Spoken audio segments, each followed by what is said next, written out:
My physics PhD application got finally approved this week. I've been documenting my career change and learning journey here on YouTube since 2017, when I was 33 years old when I started this whole thing. If you're interested in following me along this PhD journey, which I start in September as a 40-year-old now, with a family of 4 kids and a whole bunch of other responsibilities, and trying to grow this YouTube channel alongside, this video is for you. According to statistics, about 10 to 15% of PhD recipients around the world are 40 years old or older across all fields. It's difficult to be precise with these statistics because the percentage varies across the countries and other factors like demographic records. With today's video, I want to start a new category of videos on my channel called PhD Chronicles, where I share my PhD experience in physics from the perspective of a mature student. There are also other YouTube creators who shared or do share their PhD journey in physics or in other disciplines, but as viewers we often want to see someone's progress in real time, as the things are happening, and not from a few years ago. I also used to follow a few creators who shared their academic journey from the undergrad all the way to their PhD until they finally graduated. And I found this incredibly helpful and inspiring. In this PhD Chronicles videos, I plan to share insights about managing my time, balancing family and studies, and handling financial aspects as a graduate student. I will discuss the emotional highs and lows, my thought process, and the decision-making behind choosing my courses and the research topic. Today I will talk about the following topics: PhD and social media, some information on my master's thesis defense, my PhD program start, and what to expect from the first year of the PhD, and future content on this channel. Just last month in July, Nature shared an article highlighting the impact of PhD students sharing their academic journeys on social media. Students come from all kinds of backgrounds and disciplines. In my perspective, there are 3 main reasons why students choose to share their academic journey online. One is being noble, another one is practical, and a third one is often out of necessity. So let's take a look at all 3. So the first one is often that the students are quite passionate about their field of study and their research. This could potentially lessen the barriers for other prospective graduate students for getting into academia and into graduate school. So they share because they care. The second reason is often practical. Being a science communicator or communicator in academia helps you to learn how to effectively share your experiences, thoughts, ideas. Sharing your knowledge repeatedly helps to polish your communication skills and acquire a whole range of other skills along the way. And finally, the third reason, and the one that is likely to resonate with everyone, is the financial, at least to some extent. Social media, especially YouTube, nowadays provide a good opportunity, well, if you put enough work and energy into it, to have an additional stream of income on top of your basic stipend that you can expect to get from your institution and your supervisor. And that amount isn't that much here in Canada or in North America in general, I believe. So let's take a look at some numbers. So as an example, here's how much a PhD student in my university can expect to get for their studies. It's anywhere between $24 and I would say realistically around $35,000 Canadian. The lower bound is the basic student stipend that you can expect to get without applying for any scholarships. But if you'd like to get more, and that is if you have the ability to get those scholarships based on your performance and achievements, you can try so and then get a higher amount. This scholarship is particularly prestigious and it's quite hard to get this one. But all the other ones are realistic if you have sufficient achievements to show for. So $24,000 to $35,000 per year isn't that much if you think about it, especially considering that many PhD students start families around that age and expenses go up. The cost of living is also rising, making it understandable that people will start to look for other sources of income while still trying to do science because that's what they like and want to do in life.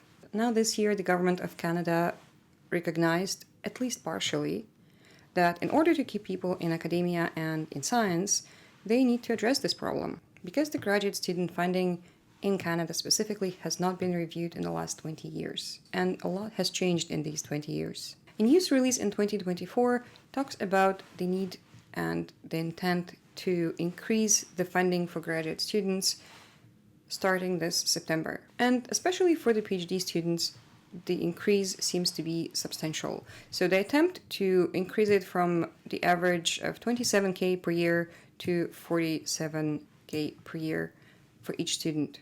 But wait, is this really for each student? There is a catch, actually. And it seems like that this increase only applies to researchers funded by Canada federal granting agencies, such as NSERC, and like all of these listed here. So this increase apparently does not apply to the basic funding that every graduate student can get. I really hope that this increase will somehow find its way and trickle down to increase the basic funding of all other graduate students, because otherwise it kind of seems a little unfair. Getting those prestigious scholarships is not easy for everyone, because each university had a certain quota of how many nominations for one of these scholarships their students can get each year. Then these nominations go to government agencies for further decision making. So it doesn't even mean that everyone nominated can get the scholarship. Now, we will see what happens when September rolls around and I get my funding, but I certainly will apply for some of those scholarships after I get my MSc Defense done. Speaking of which, brings us to the next topic. So now let's talk about my master's thesis defense, which is scheduled for next Wednesday, August 14th. This is a significant milestone for me and I'm both excited and nervous about it. Yesterday I had a practice presentation and received some feedback on it. I was told to simplify my slides. It is actually easier than to put stuff in that wasn't there originally. So anyway, I will have to work on this before Wednesday, obviously, and try to have a few more rounds of revisions before Wednesday. For me, during this defense, there will be 4 more people besides myself, 4 professors, 2 of whom are my supervisors. The defense presentation is scheduled for only 20 minutes, and then the remaining hour and a half to 2 hours is reserved for questions and answers. While I'm definitely feeling the pressure, I've been reminded that it is okay to say I don't know sometimes. The purpose of this defense is not to fail candidates, but to test to which extent they understand the material and where that understanding stops, and see if they can make connections to where to look for answers, even if you don't know something. So to say that I'm nervous is to understate it, but this experience is crucial before I actually start my PhD program. And this is what we will be talking about next. Now, let's talk about what happens after my MSc Defense, the start of my PhD program. My PhD application was approved on August 8th. For this PhD program, I need to take 4 classes. I still have to decide which classes to take. I will likely keep it to 1 class per semester to keep my workload manageable. As for my PhD topic, there's still quite a bit to figure out. I don't yet know how the process of choosing a topic works and how long it will take to finalize my decision. But it's not gonna be happening within a couple of weeks, that's for sure. It will take months, I think. However, I do know that my research will revolve around nanomagnetism, nanoparticles, computational physics, machine learning, more so as a tool to perform my research and to at least partially replace the Monte Carlo methods to acquire the data. I'll probably also look at reservoir and neuromorphic computing. So this part of my journey, like the first year or so, will involve a lot of exploration and decision making.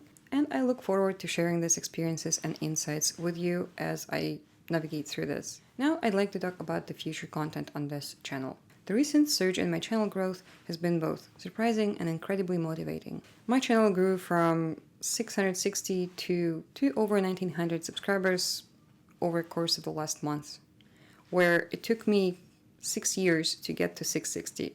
So thank you very much everyone for subscribing, watching my videos, commenting on them. It really means a lot to me.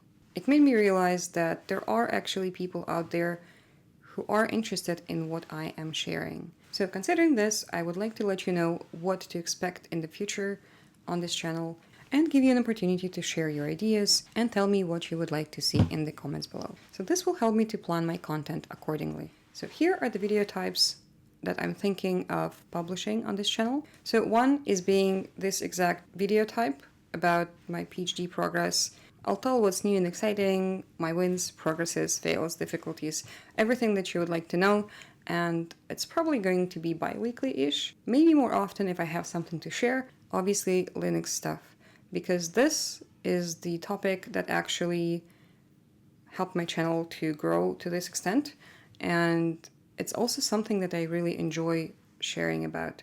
Even if I'm not perfect in my explanations sometimes, I still would like to talk about these things because I use Linux all the time, and particularly for my research. So I think I will come up with more topics to share, news, explainer videos, daily use examples like from virtual machines, remote, high performance computing. And now the next one is the Julia language, and this is something I also really care about because I really love this language.